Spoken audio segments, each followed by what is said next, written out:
Purple skies, silver lies the first time Cooper Kai saw Commander Aya. He thought she might actually kill him, stand at attention. Recruiter voice cut through the rumbling. Chatter of the training bay like a plasma blade through atmosphere. Cooper straightened his spine so quickly he nearly pulled a muscle. The commander's violet skin seemed to absorb the harsh, artificial lighting of orbital station Epsilon. Her silver markings catching occasional glints as she moved between the lines of new Alliance recruits. "I am Commander Aya of the Neorian Empire," she announced, her eyes unnervingly bright against her purple complexion, scanning the room. "You are here because the Alliance believes you might be useful." "I have yet to be convinced." Cooper tried not to stare. But it was impossible not to. The commander stood nearly 7 feet tall, her body powerful and lithe beneath her fitted military uniform, her hair, braided tightly against her scalp in intricate patterns, shimmered with metallic beads that chimed softly when she moved. "The Proxima conflict doesn't care about your feelings, your comfort, or your previous accomplishments," she continued, pacing before them. "It cares only about survival, and I will ensure you survive by breaking you down and rebuilding you into something worth saving, Dr. Chen." The human liaison officer cleared his throat beside her. "What, Commander? Aya means is that your training will be rigorous, but necessary." "I meant exactly what I said," Dr. Aya responded without looking at him. Cooper felt a grin tug at his lips. He quickly suppressed it, but not before the commander's gaze locked onto his face. "Something amusing, recruit?" Every head turned toward him. His stomach dropped. "No."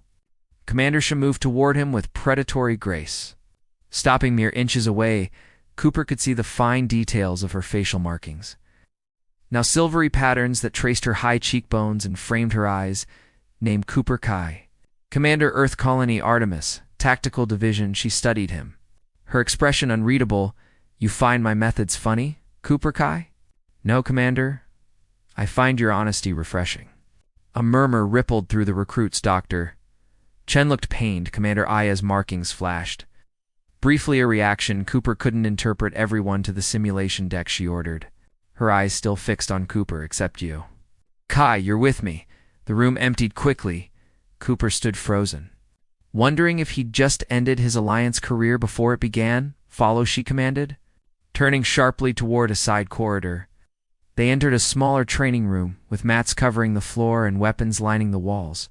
She removed her command jacket, revealing a fitted training top beneath. Cooper tried not to notice how the silver markings continued down her arms in fascinating patterns. "You have a loose tongue, recruit, so I've been told." "Commander, it will get you killed in battle." She circled him slowly. "Or worse." "Get your team killed, I understand, do you?" She stopped directly before him. "Then, understand this. I will make an example of you." "What?" "Take your position." Cooper moved to the center of the mat. "Assuming a defensive stance, attack me," she ordered. He hesitated. "Commander, She moved so quickly he barely saw it coming. Her strike sent him sprawling across the mat. He gasped. The wind knocked from his lungs. "Lesson 1, she said. Circling again, hesitation as death. Cooper rose. Ignoring the pain in his ribs, he attacked this time. Putting his training into every move, she deflected each attempt effortlessly, finally sweeping his legs and pinning him to the mat. Her face inches from his. "You fight like you're afraid to hurt me," she said, her voice softer but no less intense. "Why?" In that moment, with her violet face so close to his, Cooper made his second mistake of the day. "Maybe because I think you're beautiful." Her markings flashed brilliantly silver, illuminating her surprised expression for a heartbeat. Something vulnerable crossed her features. Then her eyes narrowed again. She said, releasing him abruptly, "And this time fight like you mean it," as Cooper rose. He noticed her markings still pulsing, with an unusual glow. What he didn't know then was that Neorians only displayed such reactions when deeply affected. The commander was blushing, and so began the strangest combat training in Alliance history. Combat and confusion. Cooper dragged himself to his quarters, every muscle screaming in protest after 3 hours of intense combat training with Commander Aya. He felt like he'd been thrown out of an airlock without a suit. "You look terrible," remarked Sarah, his fellow recruit from Earth, as she passed him in the corridor. "Thanks for noticing." Cooper managed a pained smile. The commander has taken a special interest in my training. Sarah winced sympathetically at that comment during orientation. Everyone's talking about it. You've got guts. Kai or severe brain damage, he muttered. See you at mess inside his quarters. Cooper collapsed onto his bunk. Replaying the training session, the commander had been relentless, pushing him through combat scenarios that seemed designed specifically to break him. But there had been moments, brief flashes, when their eyes met, where something unreadable passed between them. His communication panel chimed Recruit Kai report to Training Bay 7 at 0600 hours. Commander Aya Cooper groaned. That gave him exactly 5 hours to recover before she'd break him all over again. Morning came too quickly when Cooper arrived at the training bay. He found the commander already there, moving through a series of fluid combat forms. Her violet skin glistened with exertion, silver markings shimmering along her arms and face. You're early, she noted, without breaking her rhythm. Ow. Couldn't sleep, he admitted. Figured I might as well face my doom awake. A strange sound escaped her, almost like a suppressed laugh. Begin your warm-up sequence. Then we spar. As Cooper stretched, he ventured a question. May I ask why you've singled me out, Commander? She paused. Considering him, you speak without thinking. It will get you killed, so this is about saving my life. I'm touched. Her markings flashed briefly. This is about discipline. You lack it. They moved to the center mat. Cooper had studied Neorian combat forms all night. He lasted 30 seconds longer than yesterday before she pinned him. Better, she conceded, but your left guard is weak. Their training sessions continued for days. Each morning, Cooper would arrive to find her already training each session. He would last a little longer. The bruises multiplied. But so did the moments of unexpected connection on the 5th day. She threw him a training staff. Today we use weapons. Cooper twirled it experimentally. Fair warning, I'm even worse with these than hand-to-hand. Then you will learn, she replied, her own staff spinning with graceful precision.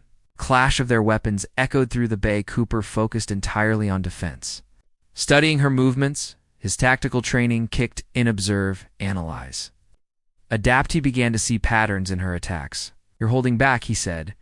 During a momentary pause, her eyes narrowed. Explain. You favor your right side, even though I've seen you use your left perfectly well when demonstrating forms. You're creating an artificial weakness for me to exploit. Her markings pulsed, perceptive, but knowing a weakness and exploiting it are different skills. Cooper attacked suddenly, targeting her deliberately favored right side. She blocked. But he'd anticipated this. Spinning to strike at her left, she barely deflected it. Surprise evident in her expression like that? He asked, unable to suppress a grin for the briefest moment. The corner of her mouth twitched upward, then she attacked with renewed intensity, driving him back across the mat until suddenly enough she called. Lowering her staff, Cooper froze, breathing heavily. Did I do something wrong?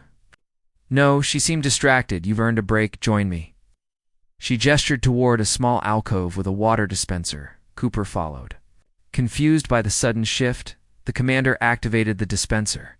Filling 2 containers with the purified liquid, she handed one to Cooper. You adapted quickly, she said. Most humans take weeks to recognize Neorian combat patterns. Cooper shrugged. I'm observant. Yes. Her violet gaze studied him intently. You are. An awkward silence fell between them. Cooper searched for something to say. The silver markings on your skin, they change sometimes when you move, or ... double quotes, or when you say inappropriate things. She finished. Cooper felt heat rise to his face. I was going to say when you're focused, but yes. That too. I've been meaning to apologize for that comment. Are you apologizing for saying it, or for meaning it? The question caught him off guard. Well, it was unprofessional. That doesn't answer my question. Cooper met her gaze directly. I'm apologizing for saying it at an inappropriate time in an inappropriate way. I'm not apologizing for finding you beautiful, because that would be a lie. Her markings flashed brilliantly, illuminating the violet skin of her face and neck. You are a strange human. Cooper Kai, she said quietly on Neoria's. Such directness is reserved for those who have proven themselves in battle. Is that why you're training me? So I can earn the right to compliment you?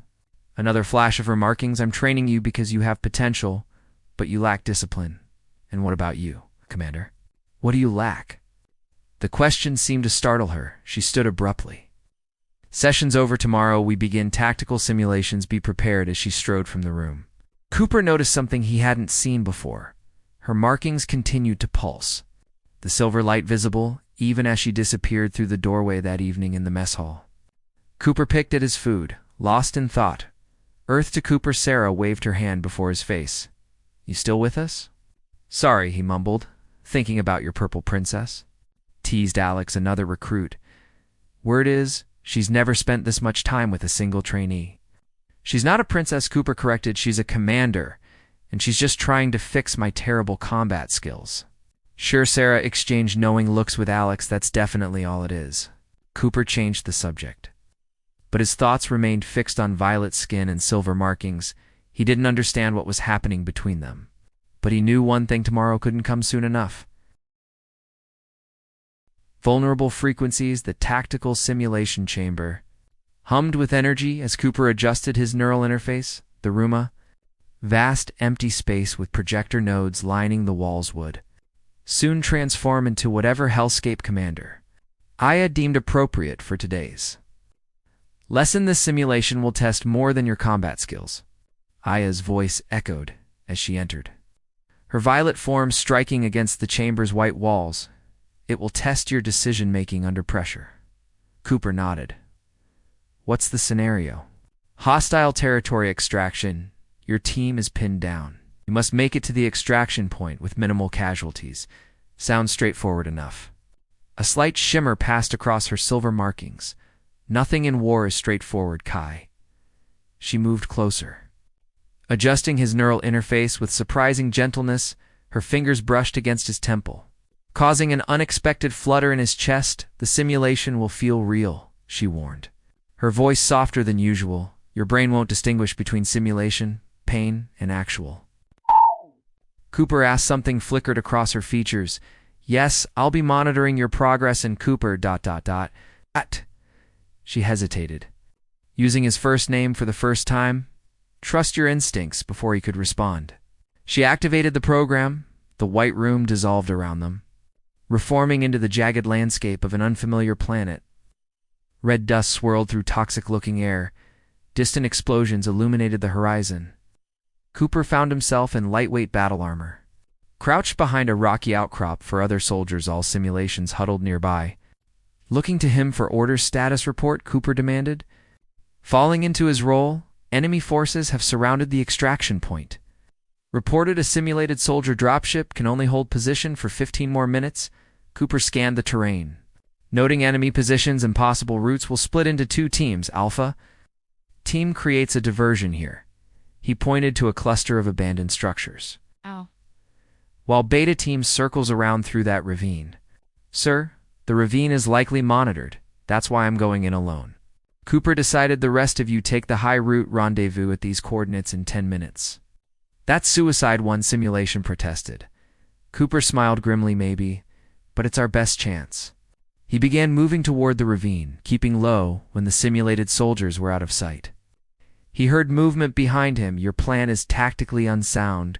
Cooper turned to find Commander Aya following him, now dressed in battle armor that accentuated her powerful frame. "I thought you were just monitoring," he said.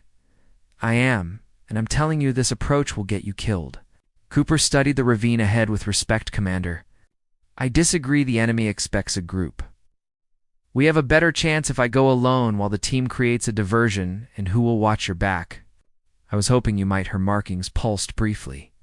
"This isn't part of the simulation parameters. Neither is war," Cooper replied, echoing her earlier sentiment. "Nothing is straightforward, remember?" Something like approval flashed across her face. "Very well, lead on." "Lieutenant." They moved through the ravine in tense silence, Cooper navigating while Aya covered their rear.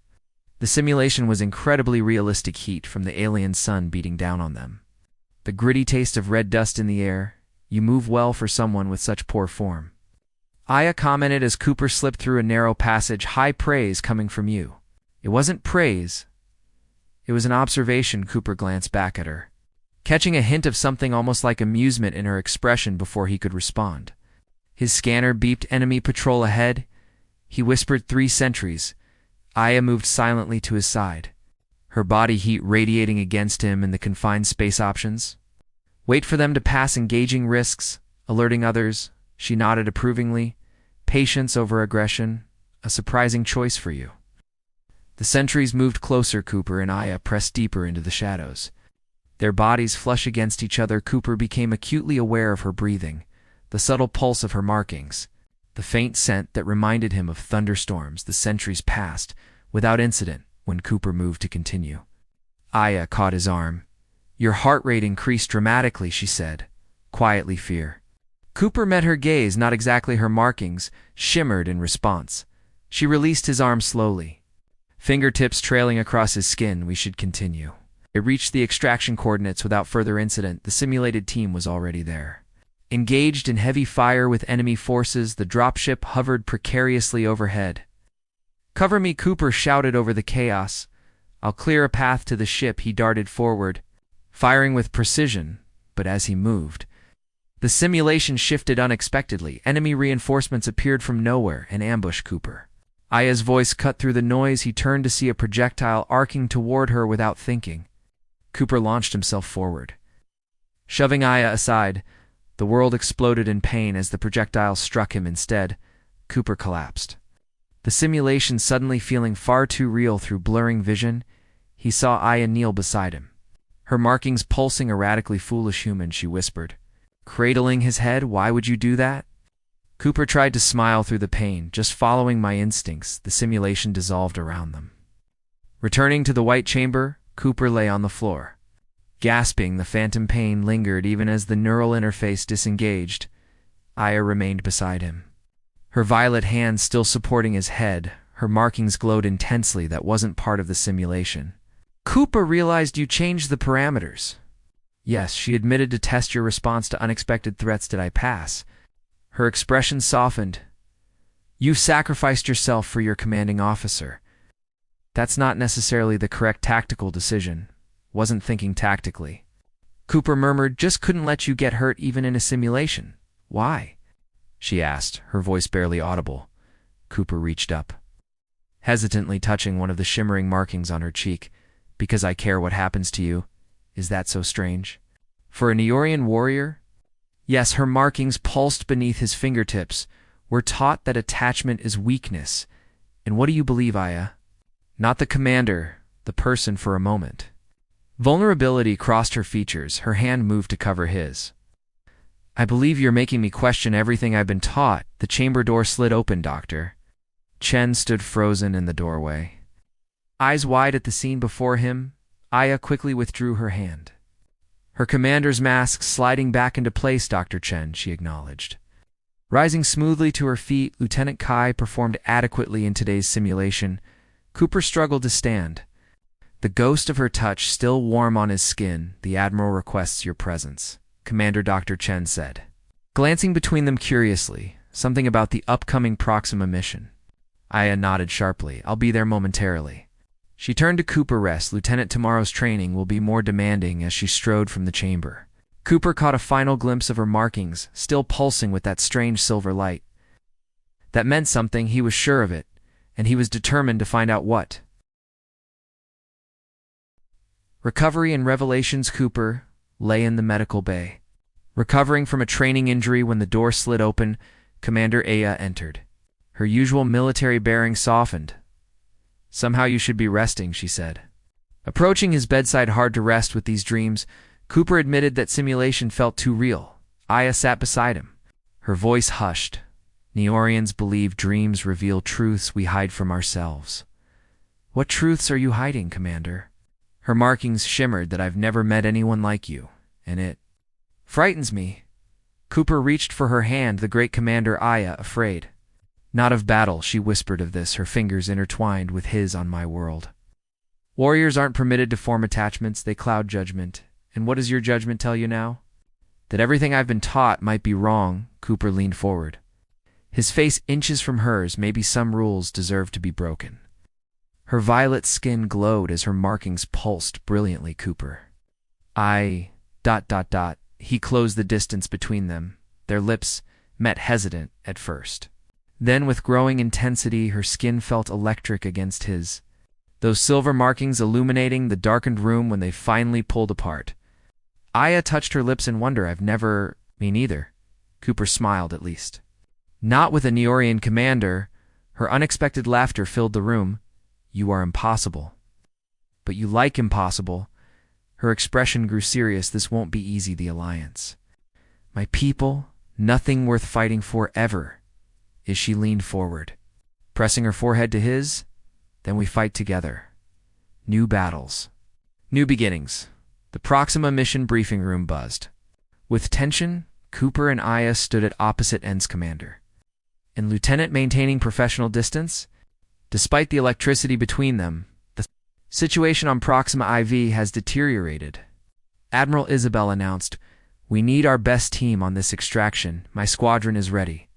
Aya confirmed. Lieutenant Kai will serve as tactical lead, the Admiral continued. His unorthodox thinking pairs well with Neorian discipline. Whispers rippled through the room.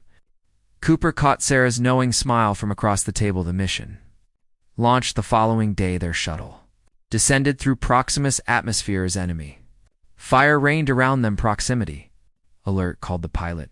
We're going down. Brace for impact. Aya commanded the crash threw them across the cabin.